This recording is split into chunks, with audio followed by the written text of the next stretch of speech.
gue bakal bongkar realita fakta hit kenapa sifat red flag atau dark triad justru jadi kunci sukses.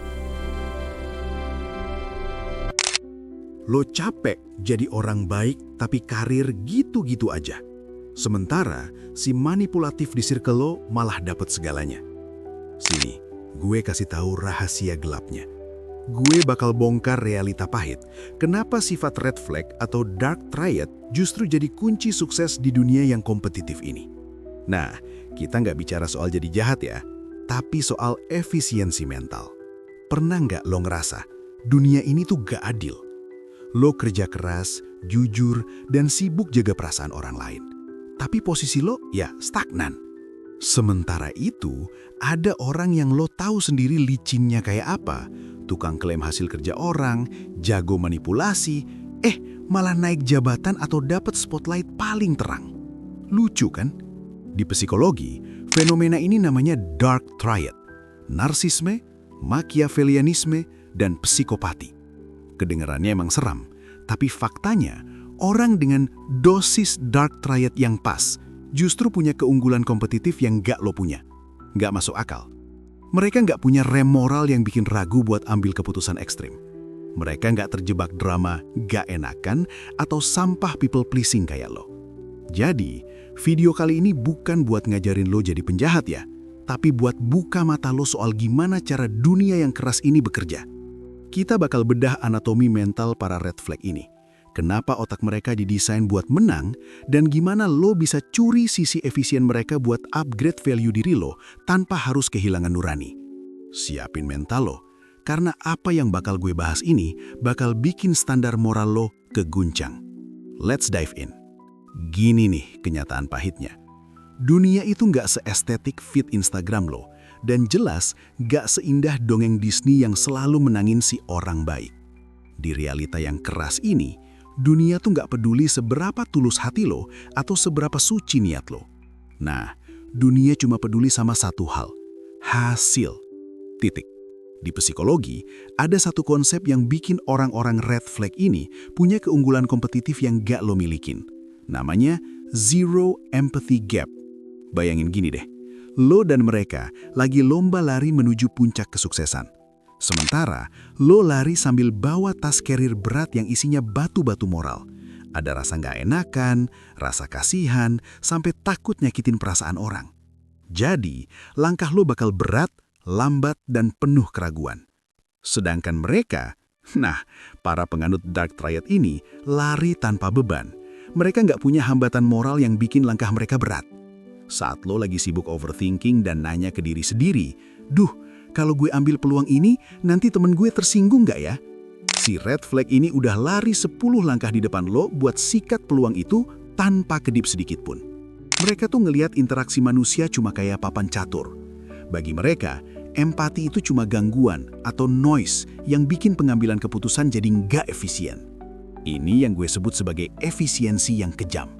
Sementara lo sibuk mikirin cara yang benar, mereka cuma fokus ke cara yang berhasil.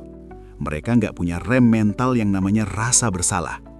Itulah kenapa, dalam sistem yang kompetitif, orang yang nggak punya beban nurani seringkali nyampe ke garis finish jauh lebih cepat daripada lo yang masih terjebak sama mentalitas people pleasing. Strategi mereka simple, tujuannya jelas, dan siapapun yang menghalangi bakal digilas. Sekarang, pertanyaannya, sanggup nggak lo ngelihat kenyataan ini tanpa rasa benci, tapi sebagai pelajaran tentang gimana sistem dunia ini sebenarnya bekerja?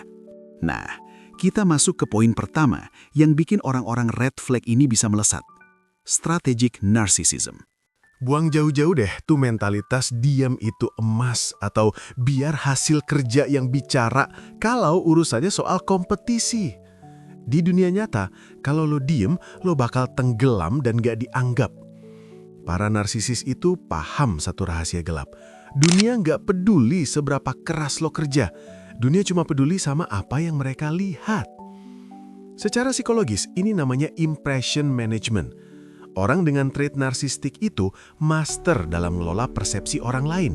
Jadi, mereka nggak nunggu orang sadar sama kehebatan mereka, tapi mereka yang maksa orang buat ngeliat. Lo mungkin benci sama sifat ini, tapi lo harus akuin, mereka punya unwavering self-belief yang bikin orang lain secara bawah sadar percaya kalau mereka memang kompeten. Nah, ini yang kita sebut sebagai halo effect. Satu sifat menonjol yang bikin semua kekurangan mereka tuh ketutup. Gua nggak nyuruh lo jadi orang sombong yang cringe dan haus pujian tiap detik ya. Please, itu mah narsisme amatiran. Strategic narcissism itu artinya lo jadi CEO sekaligus departemen marketing buat brand diri lo sendiri. Caranya gimana biar nggak kelihatan cringe? Nah, stop pamer proses yang nggak penting, tapi pamerlah impact. Jangan cuma bilang gue udah kerja keras semalaman, halah itu lemah.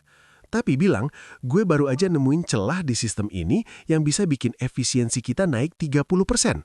Lihat bedanya kan? Lo tetap dapat spotlight, lo kelihatan dominan, tapi lo tetap punya value yang jelas. Ingat, di ekosistem yang serba cepat dan penuh distraksi kayak sekarang, visibility beats ability. Kemampuan lo nggak ada gunanya kalau nggak kelihatan di radar orang-orang penting. Jadi kalau lo tetap milih buat jadi pahlawan tanpa tanda jasa yang gerak di balik bayangan, ya jangan komplain kalau jabatan atau peluang yang harusnya punya lo malah disikat sama orang yang jauh lebih berisik daripada lo. Lo harus berani ambil spotlight, karena kalau bukan lo yang jualan diri lo sendiri, nggak bakal ada orang lain yang mau ngelakuin itu buat lo.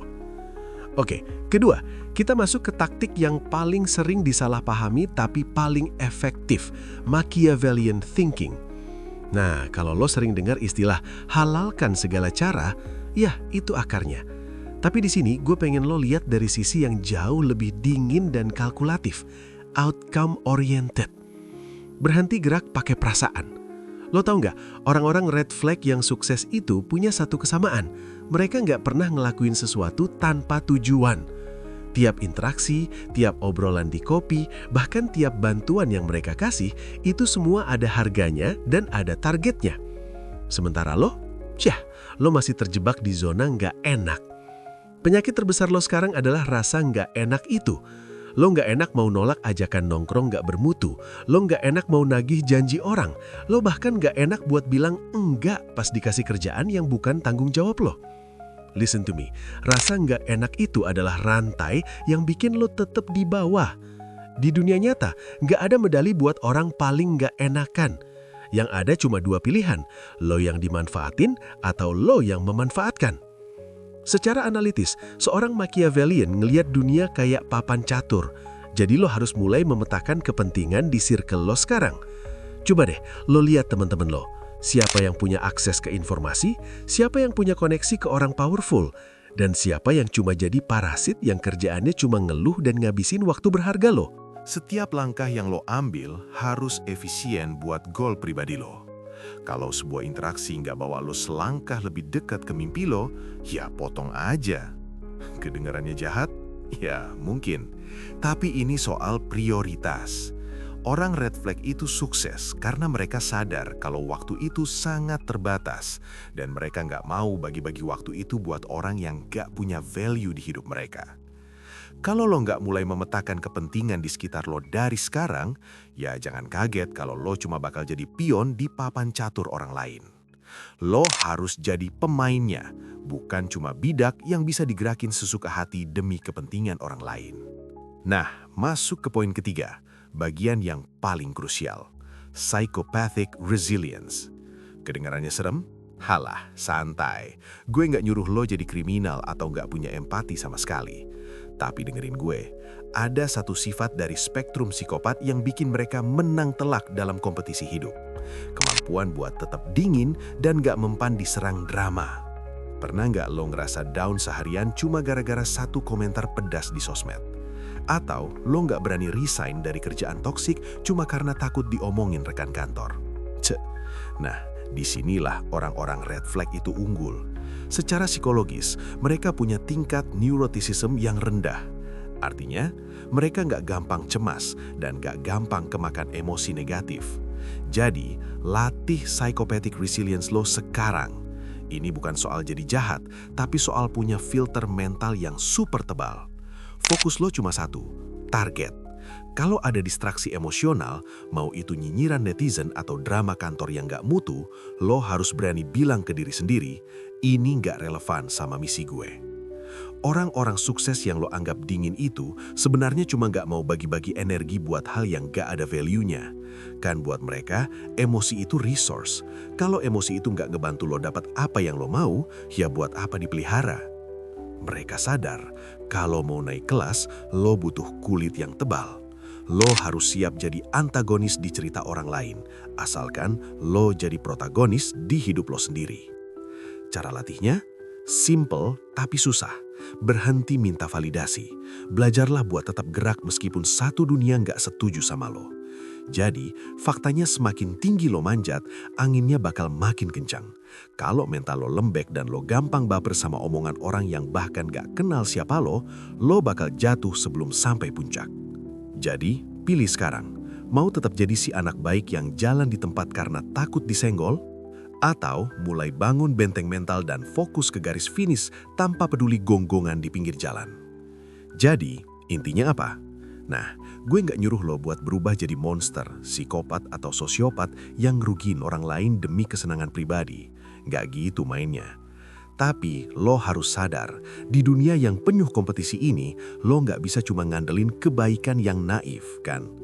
Dalam psikologi, ada konsep namanya shadow integration. Lo harus berani ngakuin kalau di dalam diri lo itu ada sisi gelap, dan lo harus belajar buat menjinakkan sisi itu, bukan malah ditekan terus sampai lo jadi lemas. Jadi, lo butuh gigi buat bisa survive. Nah, adopsi traits Dark Triad ini secara terkontrol. Pakai ambisinya buat ngejar target, pakai ketegasan buat bilang enggak, dan pakai cara berpikir strategis buat nyelamatin masa depan lo sendiri. Berhenti jadi keset kaki yang selalu bilang iya, cuma karena lo takut dibilang jahat atau takut nggak disukai. Faktanya, dunia nggak bakal peduli seberapa baik hati lo kalau lo nggak punya hasil apa-apa dan cuma bisa pasrah diinjek-injek. Ambil kontrol atas hidup lo sekarang, tentukan hasil yang lo mau, dan jangan biarin orang lain nyetir nasib lo. Kalau lo ngerasa video ini ngebuka mata lo, dan lo pengen dapat lebih banyak perspektif tajam soal psikologi yang gak bakal diajarin di sekolah, langsung aja klik tombol subscribe di Logika Otak. Di sini, kita bakal terus bongkar sisi gelap dan logika bawah sadar manusia, biar lo nggak gampang dimanipulasi dan tetap punya power. Sekarang, pilihan terakhir ada di tangan lo. Lo mau bangun, asah taring lo dan see you at the top, atau lo mau tetap nyaman jadi orang baik yang selamanya bakal gagal? Gue tunggu jawaban lo di kolom komentar. Gue cabut.